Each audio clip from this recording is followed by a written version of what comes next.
Halo, Assalamualaikum warahmatullahi wabarakatuh. Perkenalkan, nama saya Gilang Pratama, mahasiswa Ilmu Komunikasi Universitas Muhammadiyah Yogyakarta. Peserta mata kuliah Metode Penelitian Komunikasi Kualitatif. Di sini saya akan menjelaskan tentang analisis framing, analisis naratif, dan analisis semiotika.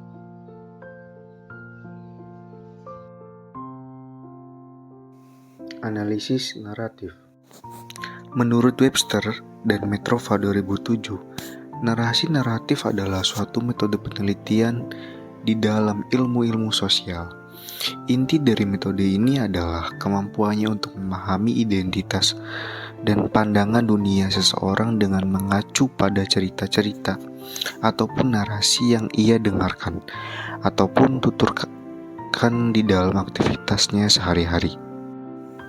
Analisis naratif adalah sebuah paradigma dengan mengumpulkan deskripsi, peristiwa atau kejadian dan kemudian menyusunnya menjadi cerita dengan menggunakan alur cerita. Dengan demikian, penelitian naratif dapat diartikan sebagai studi tentang cerita yang menceritakan dan menjelaskan suatu kejadian yang menjadi pusat perhatian peneliti berdasarkan urutan waktu tertentu secara rinci. Cerita ditulis melalui proses mendengarkan dari orang lain atau bertemu secara langsung dengan informan melalui wawancara. Adapun jenis-jenis penelitian naratif menurut Casey tahun 1995 sampai 1996 dalam Creswell 2012. Yang pertama ada autobiografi.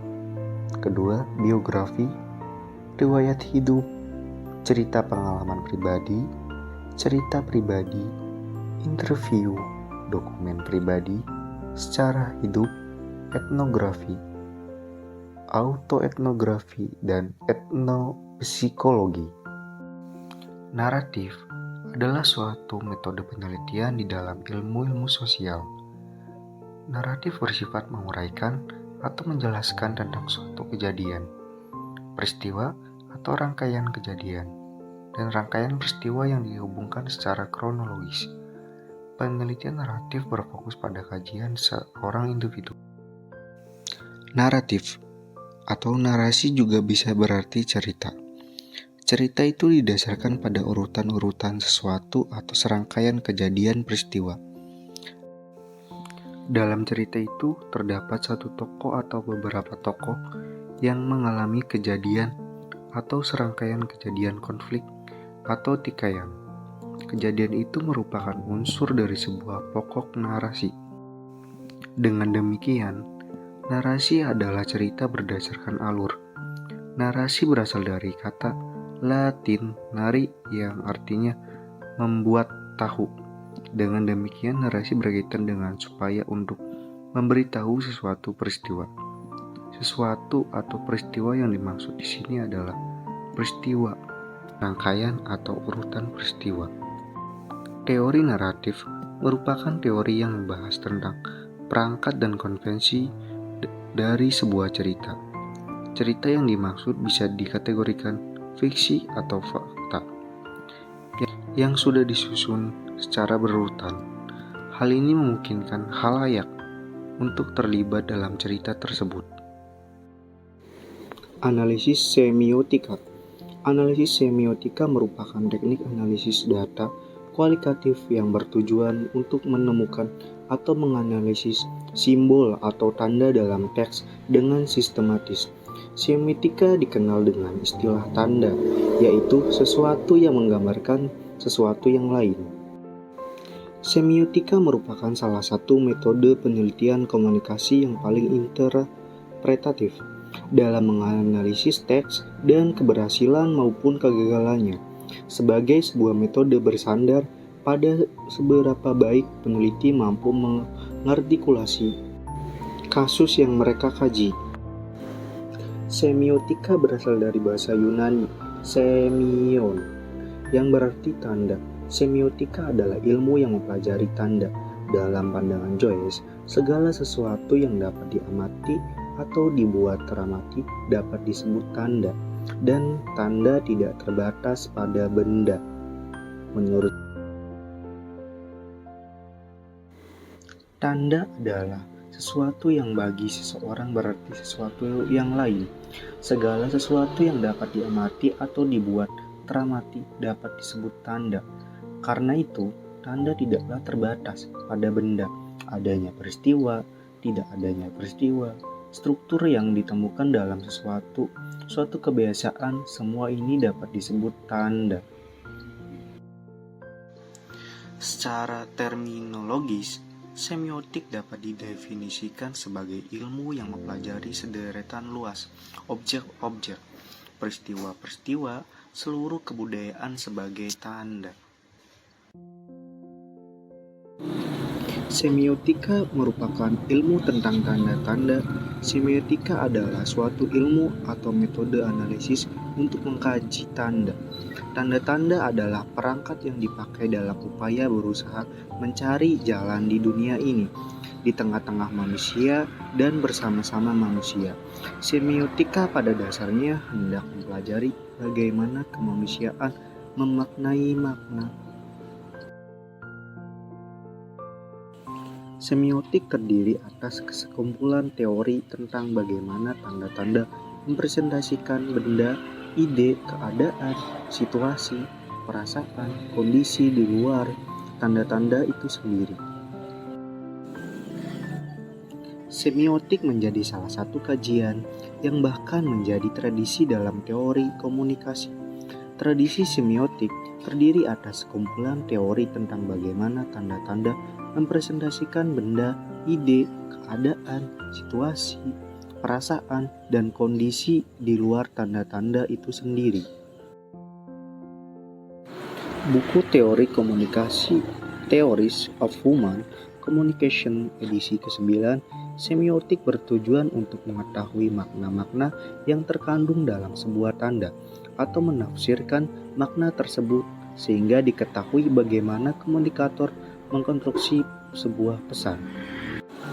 Tradisi semiotika terdiri atas sekumpulan teori tentang bagaimana tanda-tanda mempresentasikan benda, ide, keadaan, situasi, perasaan, dan kondisi di luar tanda-tanda itu sendiri.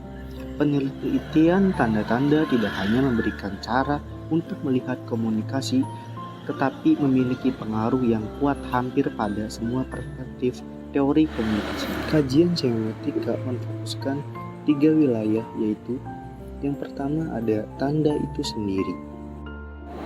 Tanda adalah konstruksi manusia dan hanya bisa dipahami di dalam kerangka penggunaan atau konteks orang-orang yang menempatkan tanda-tanda tersebut. Wilayah ini meliputi kajian mengenai berbagai jenis tanda yang berbeda, cara-cara berbeda dari tanda di dalam menghasilkan makna, dan cara tanda tersebut berhubungan dengan orang yang menggunakannya. Yang kedua ada kode-kode atau sistem di mana tanda-tanda diorganisasi. Kajian ini melingkupi bagaimana beragam kode telah dikembangkan untuk memenuhi kebutuhan masyarakat atau budaya atau untuk mengeksploitasi saluran-saluran komunikasi yang tersedia bagi pengirim kode-kode tersebut.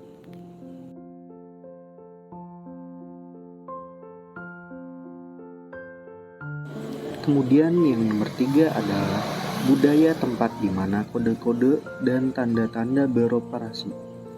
Hal ini pada gilirannya bergantung pada penggunaan dari kode-kode atau tanda-tanda untuk eksistensi dan bentuknya sendiri. Charles Morris tahun 1946 dalam Morrison dan Wardeni 2009 membagi semiotika dalam 3 wilayah, yaitu semantik. Semantik membahas bagaimana tanda berhubungan dengan referennya atau apa yang diwakili suatu tanda. Semiotika menggunakan 2 dunia, yaitu dunia benda world of thing dan dunia tanda world of thing, dan menjelaskan hubungan keduanya.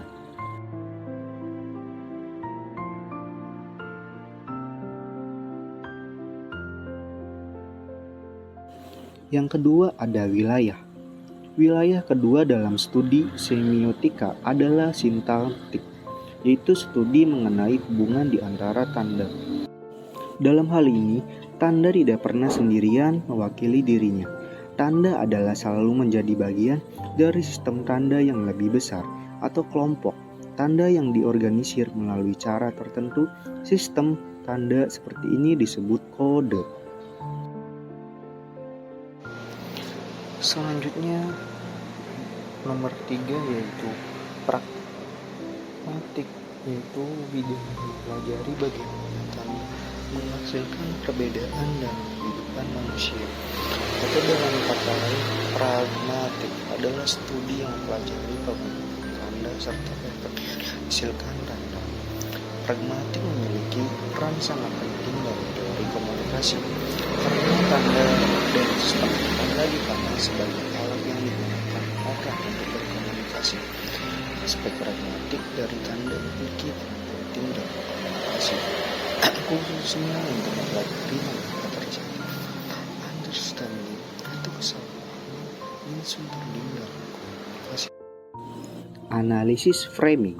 Analisis framing adalah pendekatan analisis wacana versi terbaru, khususnya untuk menganalisis teks media, perangkat kepercayaan yang mengorganisir pandangan politik, kebijakan dan wacana, dan juga menyediakan kategori-kategori standar untuk mempresensi realitas dimaknai sebagai struktur konseptual framing. Analisis framing adalah analisis yang dipakai untuk melihat bagaimana media mengkonstruksi realitas. Analisis framing juga dipakai untuk melihat bagaimana peristiwa dipahami dan dibingkai oleh media. Pada dasarnya, framing adalah metode untuk melihat cara bercerita atau storytelling media di atas peristiwa. Cara bercerita itu tergambar pada cara melihat terhadap realitas yang dijadikan sebagai sebuah metode analisis teks. Analisis framing mempunyai karakteristik yang berbeda dibanding dengan analisis yang lain.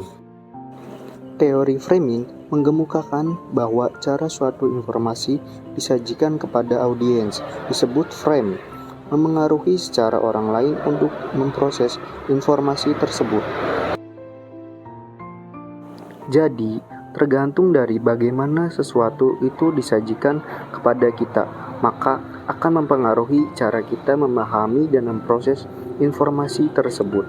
Secara umum, teori framing mengatakan bahwa cara kita mempresentasikan informasi mempengaruhi cara orang mempersepsi dan mengambil tindakan. Dengan kata lain, framing adalah cara untuk memilih aspek tertentu dari realitas untuk disajikan kepada halayak.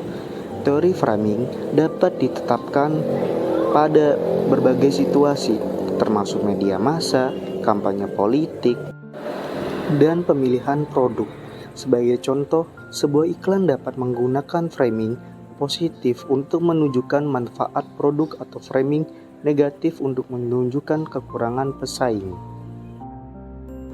Untuk menganalisis framing, ada beberapa metode yang dapat digunakan. Salah satunya adalah analisis konten, di mana peneliti memeriksa teks atau gambar untuk mengidentifikasi framing yang digunakan. Metode lainnya adalah analisis wawancara, di mana peneliti membuat daftar topik dan melihat bagaimana narasumber meresponnya. Selain itu, analisis framing juga dapat dilakukan dengan mengamati reaksi masyarakat terhadap konten. Sebagai contoh, dengan mengamati tanggapan masyarakat terhadap pemberitaan media massa tentang isu tertentu. Model analisis framing, menurut Robert and Edman, adalah untuk menggambarkan proses seleksi dan penonjolan aspek tertentu dari realitas oleh media. Framing memberikan tekanan lebih pada bagaimana teks komunikasi ditampilkan dan bagaimana yang dianggap penting atau ditonjolkan oleh pembuatan teks. Edman melihat framing dalam dua dimensi besar, yaitu seleksi isu dan penekanan atau penonjolan aspek tertentu dari realitas atau isu.